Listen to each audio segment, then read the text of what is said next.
ही गोष्ट आम्ही मान्य करतो, पण ते काम समोर एका प्रकारची व्यक्ती दुसरी होत नाही जगामध्ये. असं कुणी मला एखादं उदाहरण सांगा की संतोष देशमुखच्या जागेवर दुसरा संतोष देशमुख आला का, किंवा संतोष देशमुख जे काम करीत होता किंवा करणार आहे त्याच्या घरचं कुणी करू शकेल का?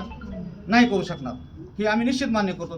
त्याच्यामुळं त्याला जे काम केलं ते त्यांच्या घरचे करतील हे नाही काय, ही शक्यच न होणारी गोष्ट आहे. त्याच्यामुळं जे उर्वरित राहिलेलं काम असेल, आता उर्वरित कोणतं राहिलंय आणि झालंय कोणतं हे मी तुम्हाला नंतर सांगणार आहे. आज फक्त प्रथम काय, जी त्यांचं मत होतं, गावकऱ्याची इच्छा आहे, त्याच्यामुळं मी माझा उमेदवारी अर्ज दाखल करून मी ह्या इलेक्शनमध्ये आहे, एवढं फक्त मी तुम्हाला आज या निमित्तानं सांगणार आहे. आणि ते म्हणतात गावकरी बिन मला विरोधात होते, मग ही गावातले का पाकिस्तानमध्ये आलेले लोक आहेत का? हे मी माझ्या गावातलेच मतदार आहेत ना. हे ग्रामपंचायत सदस्य येतं, ते दुसरे आप्पासाहेब गायकवाड ते ग्रामपंचायत सदस्य येतं, की हे नवादा सोनवणे हे माजी ग्रामपंचायत सदस्य येतं, ईश्वर सोनवणे RPIचे तालुक्याचे अध्यक्ष आहेत, माजी ग्रामपंचायत सदस्य येतं, अजून इथं बरेच असे मेंबर येतं. त्या लोकांना मी ग्रामपंचायत 5-5 वर्ष भोगलेत ना. मग ही गावातले लोक नाहीत का? मग तुम्ही असं कसं म्हणू शकता की गावकऱ्यांच्या विरोधात जाऊन आम्ही गावकऱ्याच्या विरोधात चाललोय का गावकऱ्याच्या इच्छेनुसार इलेक्शन लढवतोय? हे येणारी 28 तारीख कळणारच आहे.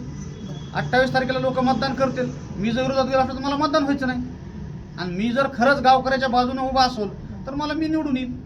हे सगळं प्रक्रिया पूर्ण होत असताना तुम्ही एकत्र बसून याच्यावरती काय तोडगा काढण्याचा प्रयत्न केलेला होता? त्यांनी एकत्र बसण्याचा मग एक ठराविक 10-20 लोक माझ्याकडे आले, मला बोलून घेतलं एका ठिकाणी. मला म्हणले तुम्ही बिनविरोध व्हा. मी म्हणलं मला बिनविरोध करा. ते म्हणले नाहीत करणार आम्ही. म्हणलं मग तुम्ही इलेक्शन लढवा, मी इलेक्शन लढवील. मग त्यावेळेस सुद्धा त्यांनी गावातल्या सर्व समावेशक लोकांना त्या ठिकाणी जमेल नव्हतं. आता त्यांच्याच विचाराचे 20-25 लोक जमा केले, त्यांनी माझ्यावर हॅमरिंग केली किंवा तू माघार घे, असं होईल तसं होईल. मी म्हणलं नाही होणार. मी त्यांना एवढं सांगितलं की मी माझ्या लोकांना विचारतो. माझ्या लोकांनी सांगितलं आपल्याला फॉर्म भरायचा आहे, म्हणून मी फॉर्म भरायला आलोय. आता माझ्या लोकांना सांगितलेलं खरं का खोटं 28 तारीख कळणार. मग असं वाटतं का आता गुलाल तुम्हाला लागेल? गुलाल निश्चित मला लागल, हे मला 100% खात्री. कारण मी गेल्या वेळेस फक्त 9 मतानं पडलो होतो. त्यावेळेस बी काही लोकांना वेगवेगळ्या प्रकारे माझ्यापासून लांब नेण्यात आलं, किंवा अजून एक तिसरा पॅनल होता त्याच्यावेळेस काय झालं काय नाही ह्या गोष्टी बऱ्याच गोष्टी बोलण्यासारख्या आहेत, पण त्या आज मी बोलत नाही. फक्त एवढं सांगतो, गावकऱ्याच्या इच्छेनुसार येणाऱ्या 29 तारखेला मी सरपंच असेल मस्त.